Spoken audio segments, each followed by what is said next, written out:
Welcome to the third webinar hosted by the Nelson Mandela University on green hydrogen in the Eastern Cape. Today, the question we're asking is, how green is green hydrogen?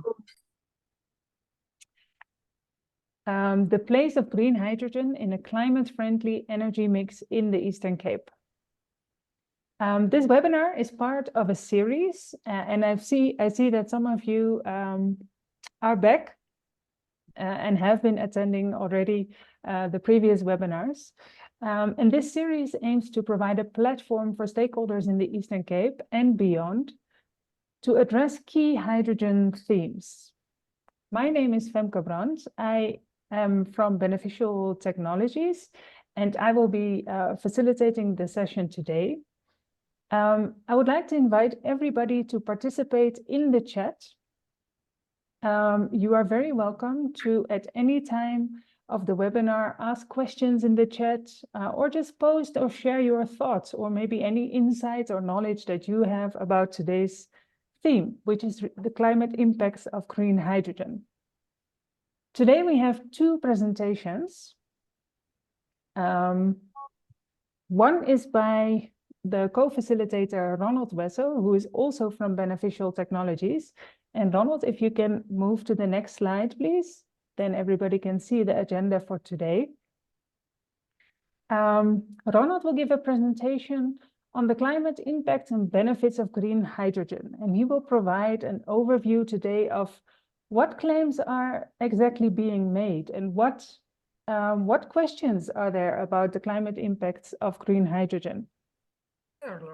Ronald's presentation will be followed by a presentation by Professor Janet Cherry from Nelson Mandela University, and she will be addressing more the Eastern Cape context of this question and address the political economy of the green hydrogen economy in the Eastern Cape specifically. After the two presentations, we will open the forum for input from everybody in the room, and we hope to have an engaging discussion in which we can respond to the presentations, but also we can find out if there are emerging questions coming out of the presentations that we can then maybe address in the coming webinars. So for now, I would like to also just make you aware that this webinar is being recorded, and it will be placed on the YouTube channel of the Nelson Mandela University to be used as a resource in the hydrogen knowledge platform that Nelson Mandela University is hosting. So for now, I would like to hand over for the first presentation to Ronald Wessel. Hi, good morning, everyone. I'm very excited to be here, and obviously this is a very important topic. But yeah, my role is more to set it up before we hone in on the Eastern Cape and what a climate-friendly energy mix might look like and what the specific place of green hydrogen would be in that mix. We're going to talk a little bit about the national picture because, yes, the Eastern Cape is in South Africa, and energy is often is something that is mainly actually managed at a national level. So if we want to understand the provincial situation, we thought it would be good to help everyone to start with the national situation. But again, before that, what we thought is we are moving in our series of forums. We are moving quite rapidly forward, where we now want to talk about, look, we've talked about skills. Now we want to look at the climate dynamics of green hydrogen. What are the expected impacts? But before we go into that, because the discussion can get quite technical, and we've noted that maybe we should do something to expand participation a little bit. We actually want to play a short video, and that video is just to ensure that everybody knows when we talk about climate change and green hydrogen and what the impacts are, what are we talking about? What are the basics of greenhouse gases? How do they affect the climate? Where do they come from? So we'll first play that video, and then we'll do my presentation. Thank you. I'm going to play the video. Ronald, thanks. In this video, we're going to talk about the greenhouse effect and also the greenhouse gases which cause the greenhouse effect. Now let's just start with a basic idea. Imagine if Earth had no atmosphere. What would happen? Well, you have the sun, which is on average 93 million miles away. It's sending electromagnetic radiation our way to the surface of the Earth. We're actually getting a very, very small fraction of the total electromagnetic radiation of the sun. And then that would heat up the surface of the Earth. Now, what I have always found mind-blowing is anything with temperature will emit electromagnetic radiation. And so it's emitting some of that energy. It's losing some of that energy to electromagnetic radiation. So the surface would be releasing that, and it would go out into space.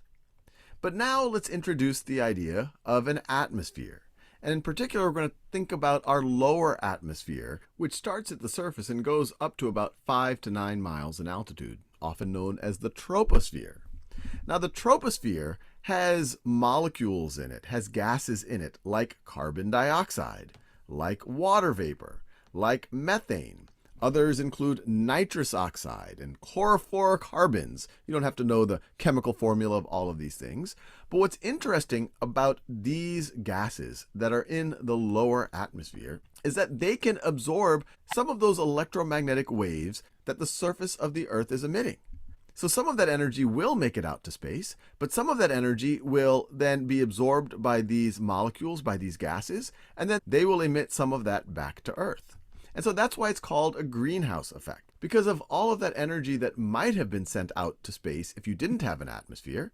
Not all of it is. Some of it is reabsorbed by the atmosphere, which then sends it back down to the surface, and that process can go on and on and on. You can imagine that it's trapping some of the energy. Now, the greenhouse effect and greenhouse gases, the ones that I just listed, they're oftentimes associated with man-made climate change and global warming. And they are for good reason, but it's important to realize that we actually need some base level greenhouse effect just for Earth to be habitable in the way that it is. Without greenhouse gases, Earth's surface would be about negative 18 degrees Celsius, which is the same as 0 degrees Fahrenheit, which I think most of y'all would recognize is very, very, very cold relative to what the actual averages are, which are 15 degrees Celsius or 59 degrees Fahrenheit. And of course, these are average temperatures, but 59 is a nice, refreshing, brisk day, not a frigid day like 0 degrees Fahrenheit. And of course, these are averages. It fluctuates around this depending on time of year and where you are. But this makes it clear that we do need these greenhouse gases to keep the Earth reasonably warm. Now, the problem is if the concentration of these greenhouse gases go out of equilibrium, become unusually high. And it does look like that is indeed happening. This right over here is a chart, and the way that we're able to figure that out is by taking ice samples and rock samples and looking into our past through the geologic record of how much carbon dioxide there has been over the last 800,000 years. And 800,000 years is a very long time period. Modern human beings have only been around for 200 or 300,000 years. And what you can see is the concentration of carbon dioxide has roughly fluctuated between about 200 parts per million and about 300 parts per million, at least over the duration of this chart. But in recent times, we've gone well beyond that. We've almost gone double that average right over here. And this is actually the highest levels we've seen in 3 million years. Now, it's important to realize that carbon dioxide makes up a small percentage of our atmosphere. In fact, all of these greenhouse gases make up a small percentage. 78% of the troposphere is nitrogen. 21% is oxygen. The last 1% is things like argon, water vapor, carbon dioxide, methane. So even this small amount, when the concentration increases dramatically, can have a huge effect. Now you might say, hey, we were at these levels 3 million years ago, roughly. Maybe this is just some type of cycle that we're seeing on Earth. And to recognize that this is indeed man-made, we just have to look at a chart like this. This tells us two things. This tells us annual emissions in this blue line, this blue curve, and then the total emission or the total concentration in the atmosphere. Because one of the things about a greenhouse gas like carbon dioxide, when it's emitted, it doesn't just disappear. And we can see if we go to the pre-industrial revolution or the early stages of the industrial revolution, CO2 emissions were pretty low, pretty close to zero, at least on this scale right over here. There might have been some basic CO2 emissions. People had fires and stoves and things like that. But then as the Industrial Revolution came into play and we started using fossil fuels more and more to fuel transportation and factories and other things, our emissions have gone up dramatically. And this coincides with the total concentration going well above that 800,000 year average. So it's important to keep in mind the greenhouse effect is needed to some degree, but the problem is when the concentration of greenhouse gases like carbon dioxide go well beyond their historic averages, which can over time warm the Earth, and even a few degrees centigrade of warming the Earth can have huge consequences on our environment and on our weather. I'll throw out one last idea just for kicks, because even though it's called the greenhouse effect, it's actually not how actual greenhouses work. The greenhouse effect, as we just described it, is really based on this idea that things are getting, the infrared radiation, the electromagnetic radiation is getting reabsorbed, which then gets re-emitted back to the surface and vice versa. In a real greenhouse, you can imagine that it is made out of glass. What's happening is the sunlight can come in and it's warming the surface and it's warming the air inside the greenhouse. And then that air is not allowed to circulate. So if the greenhouse had a little hole at the top right over here, that hot air would be allowed to go out and circulate with the cool air up here. But the air isn't allowed to mix, and so the air gets hotter and hotter and hotter. It actually turns out that the glass can let the electromagnetic radiation out, unlike greenhouse gases. So it is a different actual physical process, but you can see where people try to create the metaphor. Thank you for that, Femke. So where that gives us a picture just about how global warming and climate change work, specifically under the influence of greenhouse gases, the main one being carbon dioxide. Now the question is, where does South Africa fit into that picture? And before I start engaging the question, I just want to talk a little bit about the sources that we drew on to prepare today's forum and presentation. The video that you just watched, it's from the Khan Academy, and we encourage you to also explore their other sources, but also generally more sources that's available on the internet, especially YouTube. The main source for today's presentation is the Hydrogen Society Roadmap for South Africa. This is from 2021, and it was drawn up by the Department of Science and Innovation. And like the title says, this is really the master document for South Africa and the government's intentions around the green hydrogen sector in the country. It is a very comprehensive document, but obviously today we are focusing specifically on the expected climate impacts of green hydrogen. And in order to understand that, we want to understand first, where does South Africa sit in the emissions of greenhouse gases, which affect the climate, like we saw in the video. Now, this roadmap for the information about emissions draw on another document, which is the National Greenhouse Gas Inventory Report of South Africa.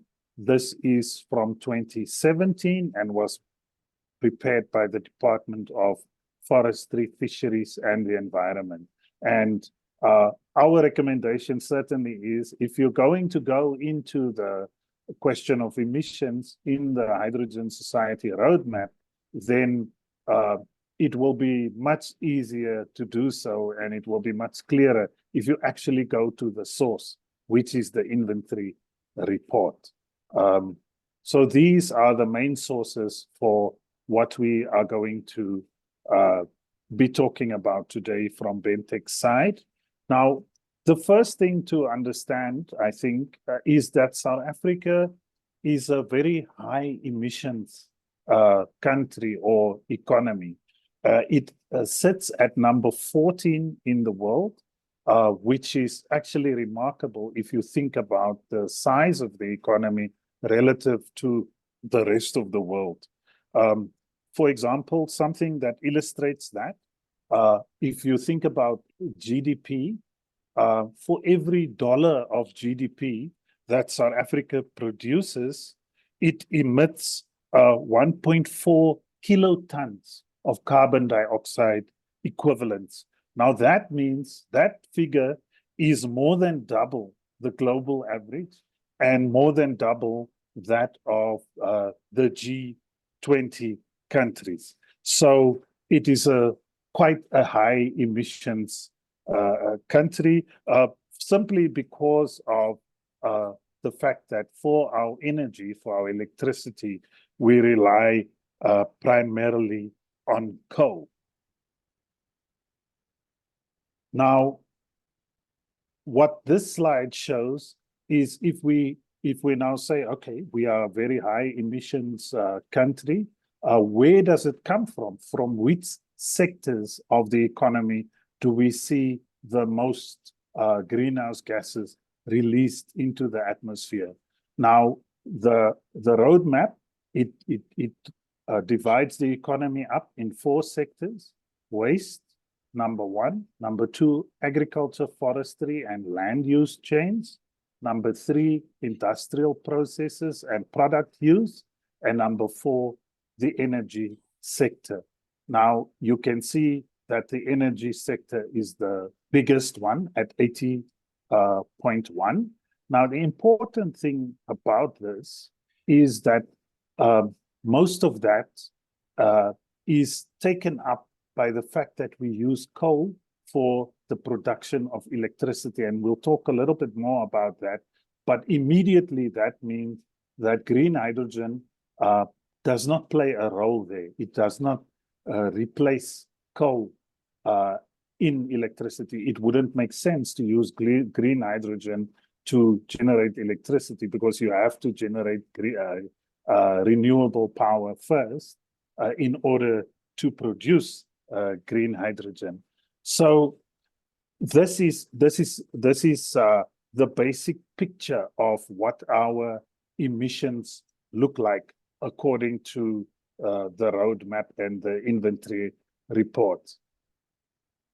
Now, let us go deeper into the energy sector emissions. As we said, it's the biggest part, 80.1%, and of that total, 92.2% comes from fuel combustion activities, where we basically burn fossil fuels in various processes. And what this pie chart does, it gives a breakdown of the total picture of the total energy sector emissions. The important one here is transport at 13.3, manufacturing at 7.1, but also fugitive emissions. Those are the emissions that result from, like, for example, gas escaping from pipelines, oil that spill and burn and cause emissions like that. And that is important also for another reason, but always the energy industries sits at 60.7%, which has very powerful implications for what green hydrogen is able to do. Now, what is that? If we look at what the the roadmap says what the focus of the green hydrogen sector will be when it comes to decarbonization, it states that it will focus on transport and energy-intensive industries. And what does that mean? It means already it is focused on about 13.3% plus 7% of the total of emissions. What does that? Obviously, there is an intention to green the energy sector by replacing or coal, or by giving a greater proportion of the electricity produced to renewable sources, but that would not be green hydrogen. And the important point here is that green hydrogen has a very specific role in a zero emissions vision, so to speak. It is not the solution simply because it's not a total solution, so to speak, simply because of the place that electricity production occupies in our emissions picture. So it's really important to understand that when it comes to the expected climate impacts, and especially the reduction or end of emission of greenhouse gases, green hydrogen has certain limitations. But it's also important to understand that within those limitations, the advantage of green hydrogen is that it can replace the burning of fossil fuels and other ways of emitting greenhouse gases that other methods cannot do.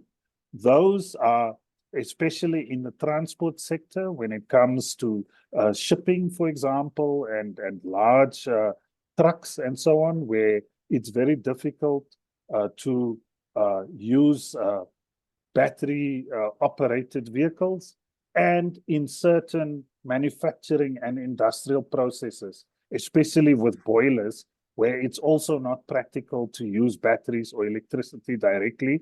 And at the moment, a lot of boilers is driven by either gas or coal or other fossil fuels, oil and so on.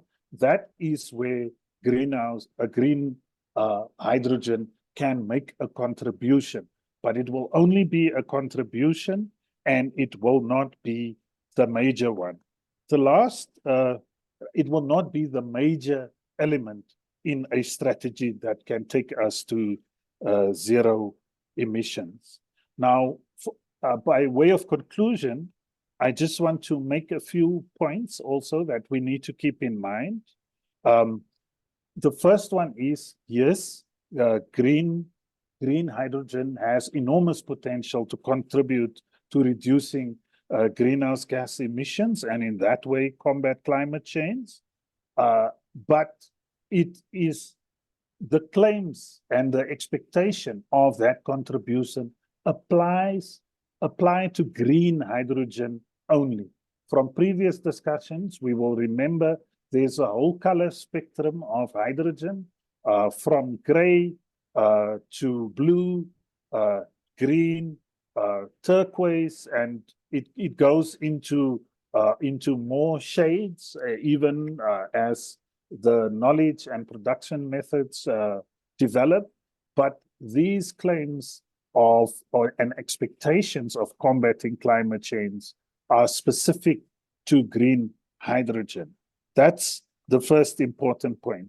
The second important point is that it is not at all clear what the greenhouse gas emissions and specifically carbohydrate emissions are in the production of the infrastructure that's necessary to manufacture green hydrogen. In other words, how much greenhouse gases are emitted while constructing the plants, the equipment, while transporting it, and even the actual ships and trucks that's going to transport that is not very clear at this point. And then there's also the point of, that's actually quite new, the Environmental Defense Fund draws attention to the fact that there's new research going into the impact of fugitive hydrogen. We talked about fugitive other greenhouse gases, but hydrogen is actually the lightest element and is more prone to escape from storage facilities and pipelines and so on. And the fact is that hydrogen do not survive the same length of time as carbon dioxide and other greenhouse gases in the atmosphere. And the measurements that scientists have been using are more orientated towards those gases, and it tends to be over 100-year lifespan. But hydrogen has a shorter lifespan in the atmosphere, and a 20-year measurement would be more appropriate. And as the new research is coming out, looking into that, it is clear that even escaped hydrogen has an impact on climate change. In fact, it says it's got 8 times more warming power over a 20 period than carbon dioxide, for example. So this is the picture. That's the picture of our emissions, of the limitations, but also the specific contribution that green hydrogen can work and can make. And those are some of the unanswered questions that are emerging around green hydrogen, even as we are excited about the contribution that it can make. Thank you. Thank you very much, Ronald, for that presentation and that little educational presentation about greenhouse gases and green hydrogen. I think it gave us already a lot to think about, and you've raised several important points in regard to the role of green hydrogen in a climate-friendly economy and green economy. So we will now go to the second presentation by Professor Janet Cherry, and I will just introduce Professor Cherry now. So Janet Cherry is a researcher and an activist in the field of sustainable and participatory development. She has an interdisciplinary background in economic history and political sociology. And she's done research in the fields of social and political history, civil society and social movements, political participation, human rights, land, gender, and sustainable development. She's worked as a researcher for the HSRC Democracy and Governance Program and the South African Truth and Reconciliation Commission, among others, and as a researcher and trainer in many African countries. Currently, she's involved in action research on township economies and sustainable development in the Nelson Mandela Bay municipality, namely the Sustainable Settlement Pilot Project and the Transition Township Project. With that introduction, Janet, I would very much like to hand over to you. Good morning, everybody. Let me start by just saying I'm going to do a little political economy analysis. And I'm not sure how familiar you are with political economy analysis, but it's for the Eastern Cape province. And really, what it involves is looking at the different interests involved in any development and what the potential costs and benefits are to different interest groups. And most importantly, it looks at the power relations between the interest groups and the role of the state in relation to both the economy and the different interest groups. So that's what we're looking at really at a provincial level. There are assumptions that we make here. We don't assume that the state is neutral. We don't assume that development planning is just a technical exercise and that there's a convergence of interest, that everybody is going to be benefiting, everybody's going to think this is wonderful. It does assume that some interest groups are more powerful than others, that not everybody is going to benefit equally, and that there will be hard choices that have to be made. It also assumes critically in this case, in terms of climate change, that both global and the local context have to be taken into account. And there may be conflicts of interest between global, national, and local interests. So if we're looking at the transition, this is the transition from fossil fuels to renewable energy, essentially. The decarbonization of the global economy. There's no question, you've seen the video, it's a global imperative that we have to do this transition. It's going to have a huge impact on all sectors of the economy, mining, agriculture, everything, construction, transport. It's not a question of whether we do this, whether we want to do it, whether it will benefit us or not. We have to do it. So it's a question of how we do this, how fast, what combination of energy sources, how this fits into the national imperatives, who benefits from this. So you all know the national imperatives, economic growth, we need energy, we need to combat poverty, inequality, and unemployment. And we need to find this climate-friendly energy mix together with what is called a just energy transition, i.e. this energy transition which has to happen together with social justice. Economic justice, well, nobody really knows. I mean, we think, or I think together with some of my colleagues, that it is possible that it can lead to a more equitable and redistributive economy, but there's absolutely no certainty that that will happen in that way. So if we look here at firstly at the provincial imperatives, we look at economic growth. Okay, well, we know we need economic growth for employment, for growing the economy locally, etc. But who will benefit? And there are particular tensions in this province. There's a very strong urban versus rural tension. And this is based in the former homeland areas, which we are familiar with, Transkei and Ciskei. There's communal land, there is extremely high levels of poverty, unemployment, and the land falls under traditional leadership in most cases.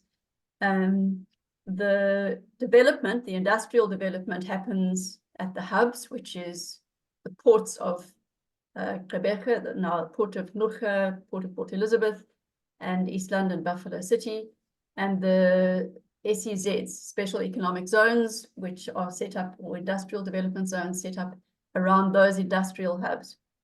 So this is based on colonial history of export, of course, to the colonial motherland, which was England at the height of colonial rule, and let's say the height of empire.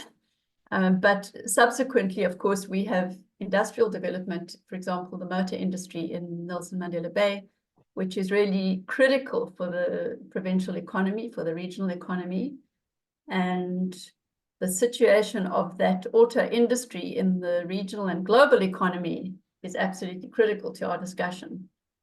So there's no doubt, and we'll come to the green hydrogen issue of who will benefit, but you must bear in mind that developments which are focused on these urban hubs, the industrial hubs, which are based on export through the big ports that we have, are not going to benefit the rural masses. Secondly, we've got local imperatives. What do people actually need? Well, they need access to water, clean water. They need access to energy. They need shelter, housing, health services, transport to be able to get to health services, etc.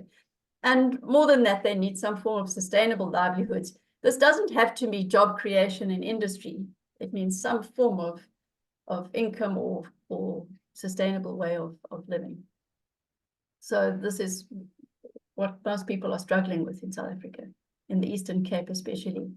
The Eastern Cape is one of the 3 poorest provinces, together with Limpopo and KZN, and also despite its natural resources, it's not obviously producing input from mining, not that mining provides people with overcoming poverty in most cases. So I'm just saying provincial resource base does not equate to distribution to the poor residents of the province. Okay, now factors influencing the energy mix. We know Eastern Cape has good natural resources. Coal we don't have in the Eastern Cape, but of course in South Africa it's the key energy resource. But we do have very good sun and wind resources, coastal wind resources especially. Hydro, we don't have big rivers for hydroelectricity, and gas and oil is imported, but of course there is a huge debate about future technologies, including offshore wind and wave energy, which are both sort of potential. Possible fossil fuel sources, so offshore oil and gas.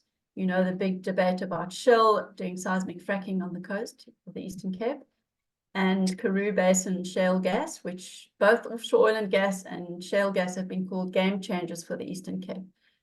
So we've got some hard choices to make here. This is national policy. This is really not Eastern Cape policy decision, but the critical argument from those of us working in the sort of sustainable development and climate space is there should be absolutely no new fossil fuel development. So that's a bottom line. So if we think gas is a good thing, potentially we need gas, or we can use gas for certain things, particularly things like transport, as a replacement for oil or petrol, diesel, etc. Hydrogen gas is a potential renewable source, i.e. it doesn't have carbon emissions, and it can be an alternative to these fossil fuel based gases. So that's a positive. Okay, we've been through our South Africa's energy supply, which, as you know, is primarily coal and imported oil. We've only got 8% of renewables at the moment. So these are the compromises and hard choices we have to make. So if we're saying we can use hydrogen, green hydrogen, it must be instead of other fossil fuel-based gases, not together with, i.e. we don't say we're going to support all forms of development of energy in the Eastern Cape. We're going to make a choice and say we're going to go for green hydrogen because it is not going to emit carbon emissions. So let's say it has to then be green, i.e. and I think Ronald has made the point already that it has to be green, i.e. it has to be completely from renewable energy. So that's good. However, we don't have enough renewable energy.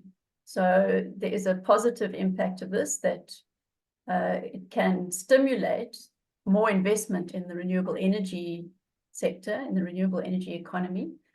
And that's a good thing. I mean, that energy can then be used for other purposes if it's not being used for the making of green hydrogen. And as Ronald has pointed out, green hydrogen can make a significant contribution to reduction of carbon emissions in transport, shipping, and other industries like fertilizers and chemicals and steel and cement. So yeah, then we need to look at how sustainable is it? A lot of energy is needed to produce it. And as far as I understand, the planned Hive ammonia plant is going to still be dependent on the Eskom grid to some extent, because it's not efficient and cost effective to produce from renewable energy entirely at the moment, and we don't have enough renewable energy. So that's a limitation. We'd have to do some kind of, balance of the amount of capital invested in this. Is it really going to produce efficient and cost-effective energy? But let's assume that for the moment that it is. Secondly, water is a big issue. It needs a lot of water. I mean, hydrogen comes from a process of, I think we've discussed that. So we need to use ocean water. Desalination is required.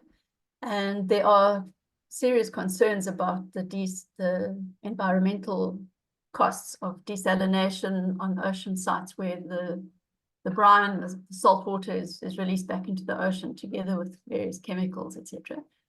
There is apparently some discussion about how that can be used for, not released back into the ocean, but used for creation of salt ore and so on. And that also if there is additional water, which is now clean, it can be used in a, for example, for resilience in a case where there is drought, local drought, and that water can be then used for local consumption or other purposes.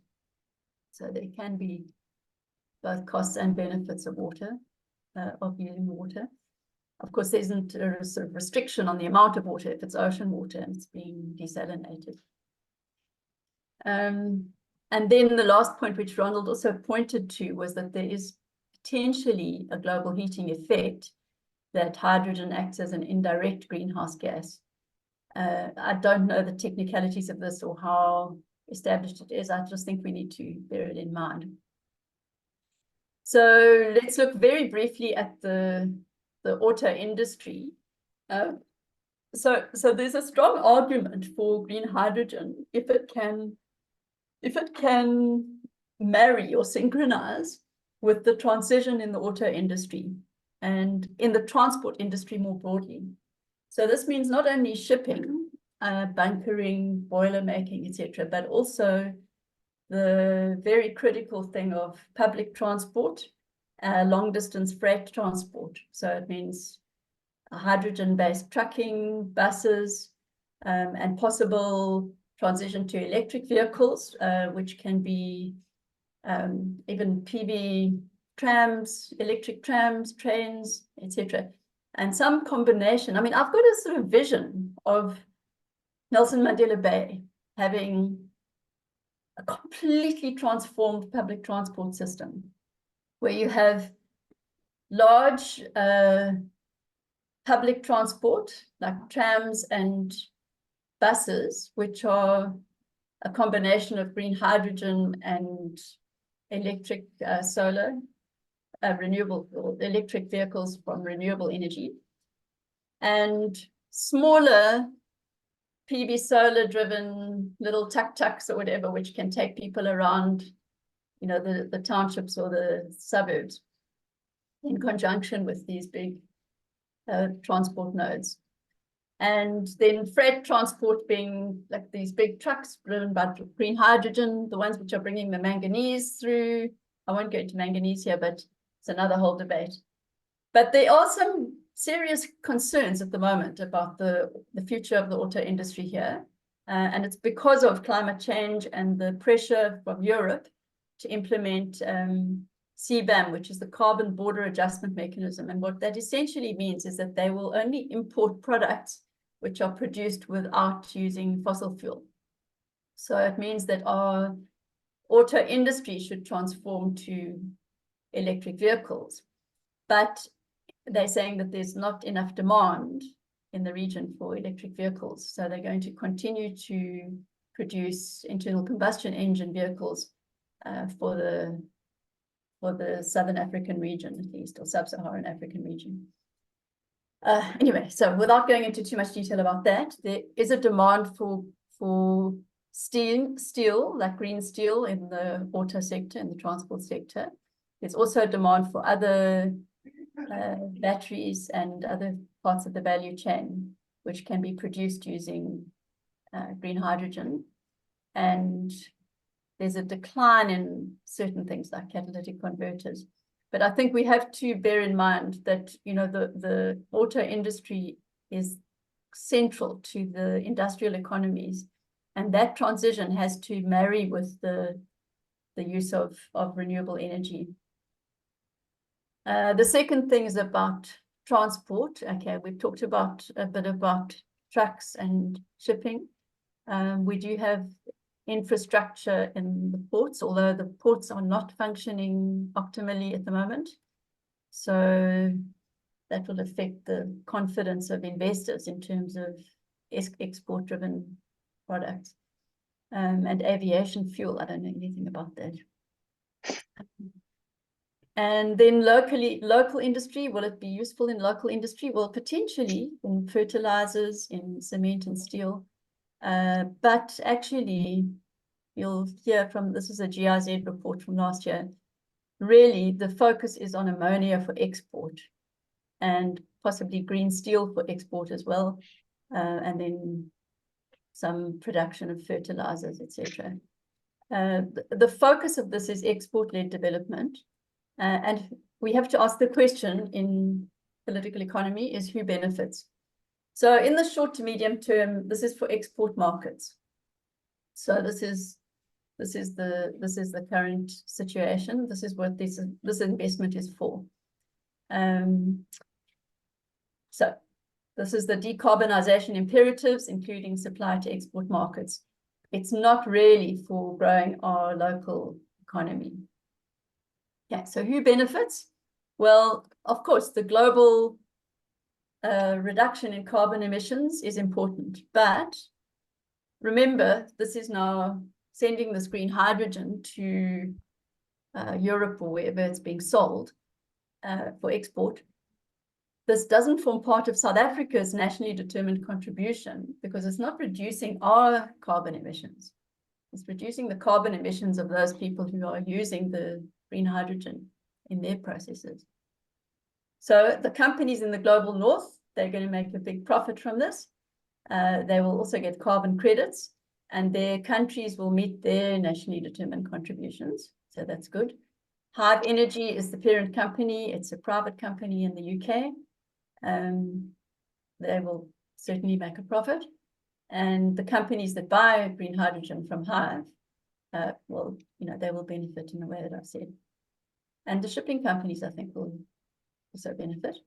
Nationally, South Africa, obviously, the corporate partners who are involved with Hive. I'm talking about Hive because it is the one we're talking about in the Eastern Cape as a big one. We're not talking about smaller initiatives. Government will, again, I don't know exactly how this will work, but definitely the ports will benefit, export taxes, corporate tax. I don't know how provincial government will benefit exactly. It's not clear to me whether provincial government gets any benefit from this. And yeah, so I've talked a bit about the carbon emissions. The JET IP, that's the Just Energy Transition Partnership, says green hydrogen has the potential to avoid up to 15% of South Africa's projected greenhouse gas emissions by 2050. So I think that is positive, obviously. It's very cautious, it's very limited. And that is only if that potential is realized through expanding in the local industries, which is important. And I do think that there is a positive potential there. So let's look who benefits then locally. Okay, it's the port operators. It's limited employment opportunities. It's very capital intensive production.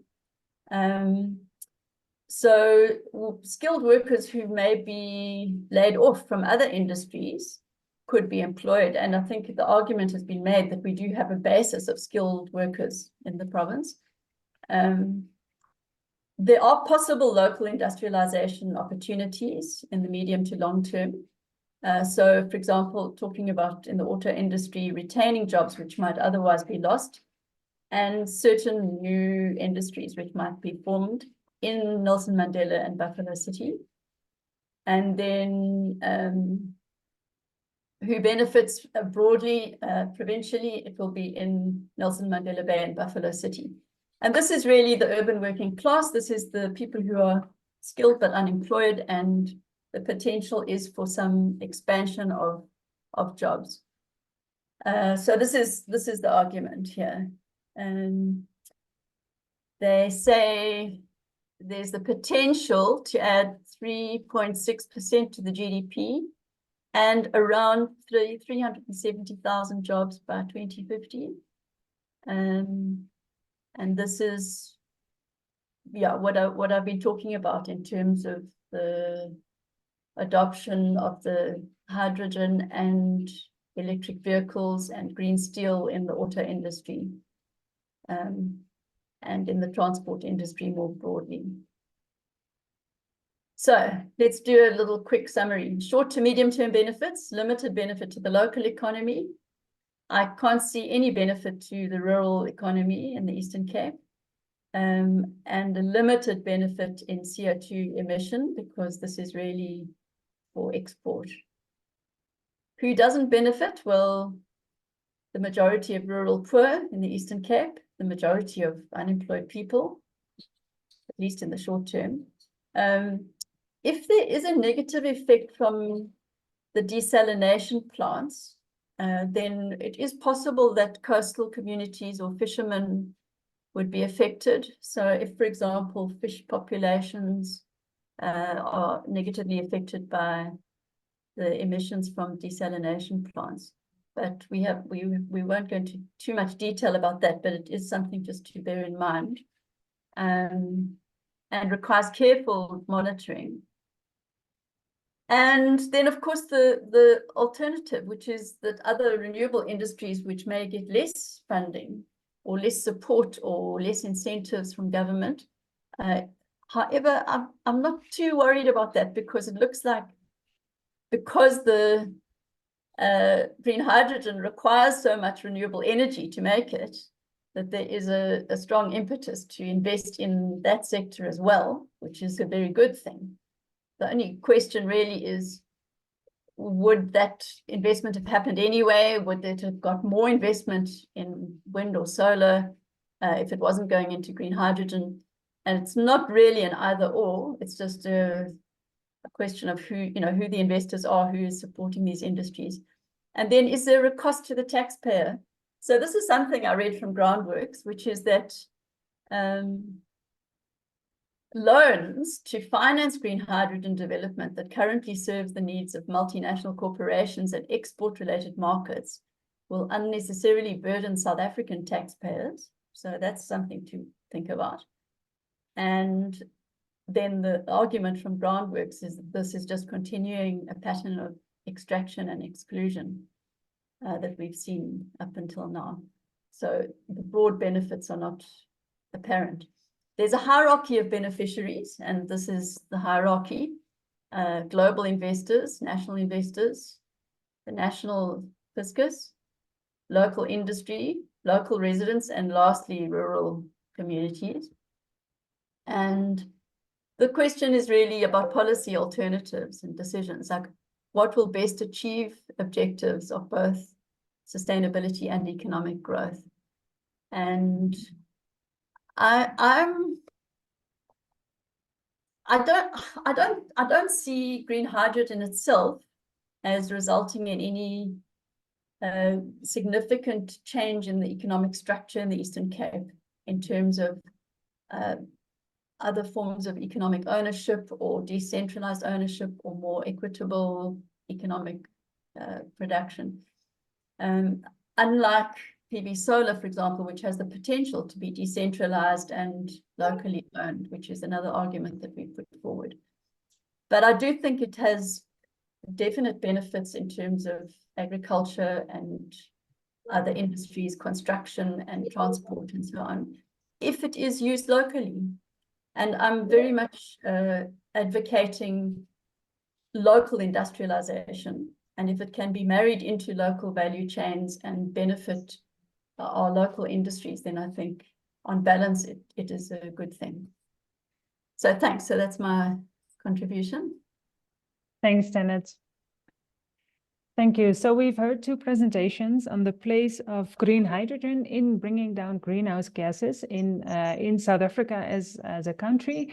But we've now also heard some critical questions and comments about who benefits from green hydrogen, and not only in terms of who gets the credit for decarbonizing, but also who benefits from the economic changes that are resulting from green hydrogen coming into the mix.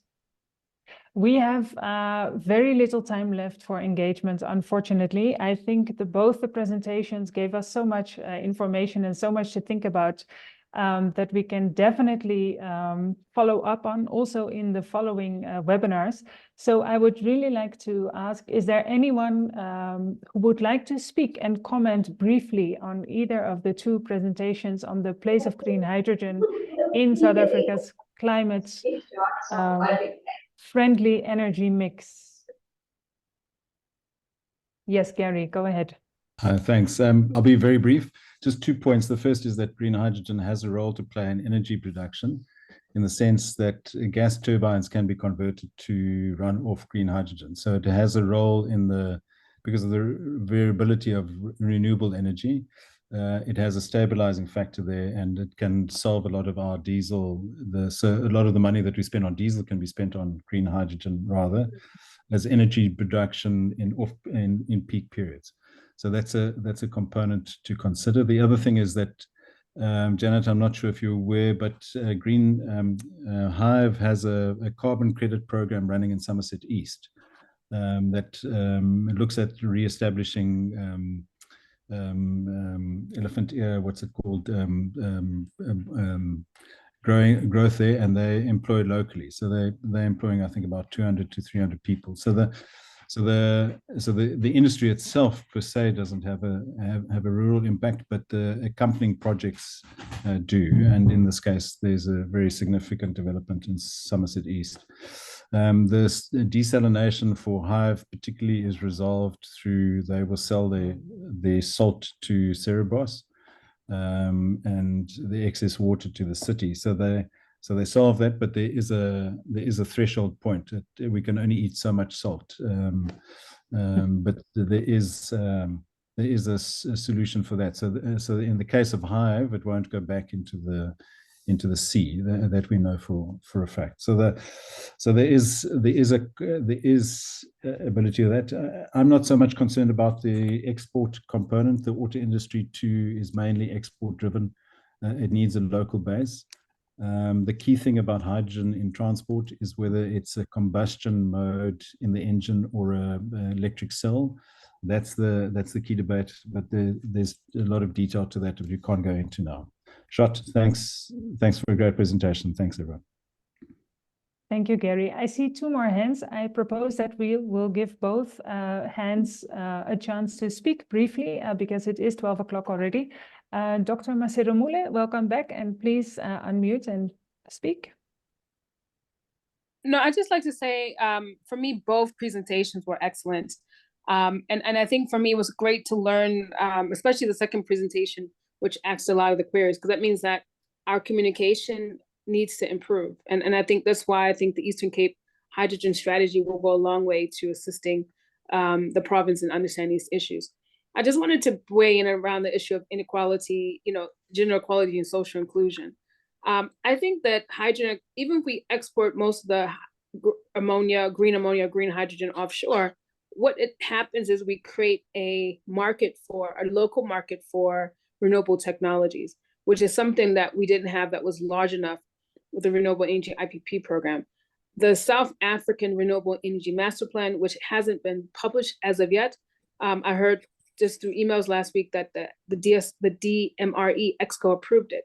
Now, the renewables required for the South African Renewable Energy Master Plan is almost tenfold the size of what you needed under the current REAP. So I think, and the SARAM is linked very directly to the green hydrogen, green ammonia. So I think it will create opportunities in South Africa. The question is, how much of those opportunities will be in Eastern Cape? I don't know, because the special economic zone, the skills economic zone for renewables is actually located in Mpumalanga.